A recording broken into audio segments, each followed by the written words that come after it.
Dito sa aming village, sinisigurado namin ang kaligtasan. Anumang problema o insidente, tulong-tulong kami sa lahat ng pangyayari. Masaya kami sa ginagawa naming ito dahil kung ligtas ang komunidad, ligtas din ang aming pamilya. Tara po, samahan niyo po kami sa aming kwento dito sa Kwentong Kabarangay.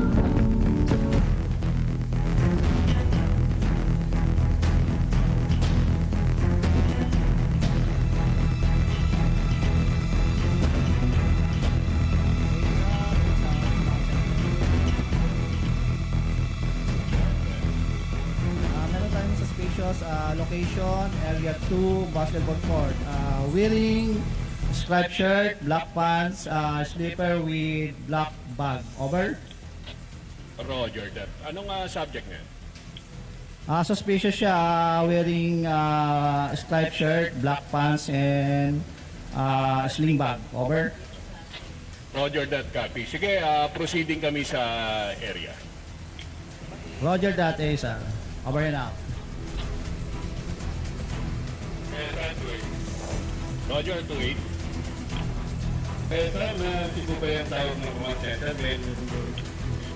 Roger that, sige, proceeding kami. Sir, ito yung samtik ah. Ay, eto ba? O, sige. Anong ginagawa mo rito? At kaganina ka pa paikot-ikot dito, tila may pinagmamasdan ka. Kasi po may hinahanap po akong sasakyan sa kamag-anak ko po. Parang ito po yun, sir Ano-ano ka ba ng sinasabi mong kamag-anak mo? Pinsan niya po ako. Ngayon, hinahanap ko po siya rito. Parang ito po yung sasakyan. Kilala niyo po ba si Robert De La Cruz po?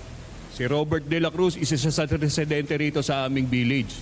Ngayon, siguro para maganda, sasamahan ka na namin para mapuntahan natin yung hinahanap mong ano. Okay na. Samahan natin to.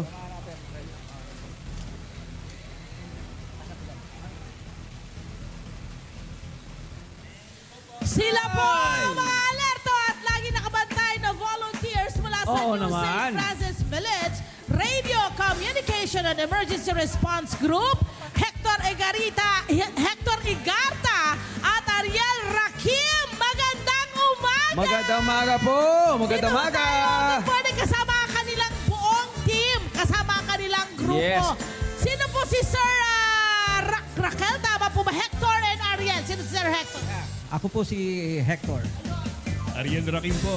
Yun! Isang sigaw nga ng magandang umaga! Ayun. Diba? Magandang umaga, rumaradyo pa si Ate. Oo. Magmagandang umaga sa radyo. Lahat ho ba ng miyembro po ninyo ay merong mga handheld radio? Opo, lahat po sila may mga kanya-kanyang mga handheld radios. Ilang miyembro po ang meron? Actually, we have 60 na members and we have actives, we have members na support na out of the 60s. Yun. Ito po, so paano po ba kayo nagkakilala? Ma'am, may mga magagandang mga dilag pa tayo rito. Forward po tayo. Magpakita naman kayo. Oo. Dami. Diba, ladies and gentlemen. Correct. Of Cainta, di ba? Of Barangay San Juan. Okay, paano po ba kayo nagkakilala? Kayo po ba may mga day jobs, may mga corporate na mga jobs, may mga kanya-kanyang trabaho? Paano natin na pag-memory ito? Actually, bukod sa pagbo-volunteer, may mga profession job din kami. Opo. At the same time, Katulad po na ano mga profession po? katulad dito, merong OFW. Sino po merong OFW? mga skills, katulad Ayan, ko po. opo, sir. Sino po mga iba pang ano Alam pong po, iba? may mga nurse. Tama po ba? May nurse? mga nurse. Sino po nurse? May nurse tayo. Wala Diba? dito ngayon. Okay, iba-iba. Galing. Okay. So, paano po kayo nagkakilala at paano po ito nabuo ng todo? Actually, bago kami magkakilala, may mga grupo na talaga kami dati. Opo, okay. Ano po klaseng grupo yun? Nasa Radio Communication and Emergency Response Team. Talaga? That's for your barangay or for the LGU? NGU po siya. Bukod doon, nagtayo nga po kami ng specialized po dito sa aming Yun! Ang pagtatayo po ninyo ng ganitong klase ng grupo o organisasyon ay bunsod po ba ng dire need ng barangay? Ano po ba ang Ano sitwasyon ba ng yung barangay napansin noon? ninyo? O napansin nyo? Bakit Opo. kinailangan ng serbisyo nyo?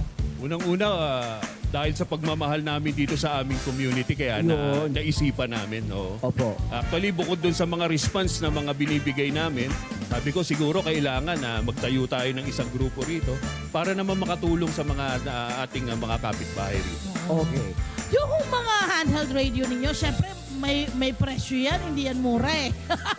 Ano po yan? Binili nyo personal? Meron ho bang nag-donate para sa inyong grupo? Actually, yung ibang members talaga, nung umpisa kami, may kanya-kanya kami. Kasi yung iba, members na rin ng ibang radio group, no, na it just so happen na kami nakatira dito and we organize it na mga taga rito sa loob.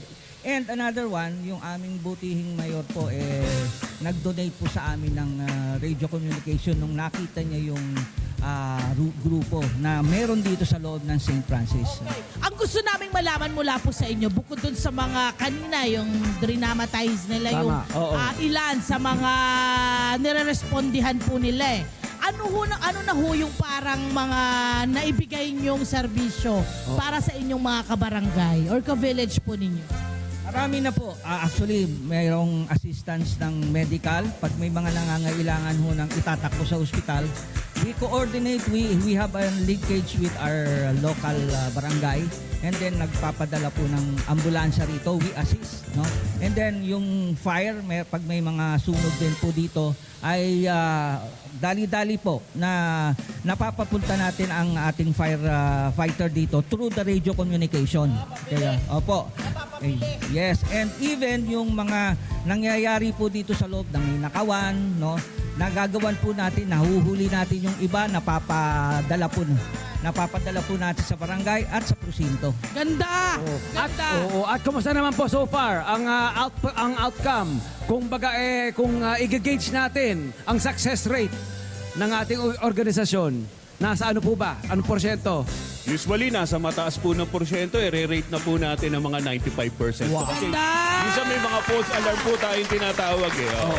At alam mo ba, my friend, na mga residente sila, mismo ng barangay nila. So, alam nila kung ano yung pangangailangan. Paano ho kayo nag-decide na maging volunteer or sumali rito? Tanungin ko lang. Ito, marami pa tayong mga volunteer. Mga babae, ano? Ayan. Paano ho kayo nag-decide or bakit kayo nag-decide na sumali dito sa group? Bali, yung president namin talaga, HOA president, kami, nag-initiate to form this group for the security of the village. And kaya, paano yan? Kusa ka ba or tinawagan ba kayo? Paano yung ginawa? Volunteers, actually yung PRO namin, yung nag-initiate ng group, nag-form ng group, and then tinap yung mga security like si ASR at si Apo. Okay. So lahat talaga, kaya ang kagandahan nito, my friend, may malasakit sila kasi nga sila ay nandito rin sa loob ng community nila. Ay, di ba? Radio Communication and Emergency Response Group ang tawag sa kanilang group. Radcom. Mahaba-haba rin, ha? Oo. Mahaba rin ang kanilang pangalan. O, Radcom! Oo nga naman, Radcom. Sir, sa inyo, ano ang benepisyo nito sa inyo personally ng pagiging volunteer niyo po ng Radcom? Maganda ang benepisyo. Unang-una, yung mga sakuna rito, unang-una bahain yung kainta, nakakapag-response kami. Oo nga. At saka po yung kaligtasan ng aming pamilyang number one na iniisip namin. Yun. May trainings po ba na ginagawa ang Radcom, sir? Merong training? Yes ma'am, nagkakandak po tayo. Anong klaseng trainings po ang meron kayo? Okay, may mga kinakandak po tayong trainings. Actually, may mga refreshment tayo. Although may mga trainings na tayo before, katulad ng basic life support, Yes, firefighting, kailangan. water rescue, and roof Yun. rescue. That's very Alright. nice! Last na lang po, quickly. Paano po ba mag-volunteer? Pwede ba sumali? Paano sumali po? Actually sir, sa pagiging volunteer sir, wala po tayong limit as long may pusong volunteer. Go lang Saan po pupunta? Makipag-ugnayan lang po sa amin o kaya meron po tayong command center, mag-drop by lang po sila ng Yun, may Oh, command mga kabarangay, center, ah. taray! Maraming salamat. Maraming salamat, Sir Hector and Sir Ariel, and of course, the buong Radcom. Maraming Palapakan! Mabuhay po kayo, Ginoong God Nagkang Binibini. bless you at sana ay magtuloy-tuloy. Marami pa kayo inyong maging mahikayat na sumali po sa inyo.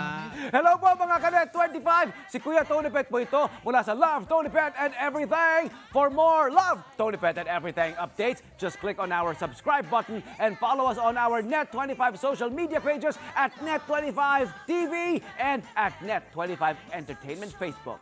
Magkita-kita po tayo!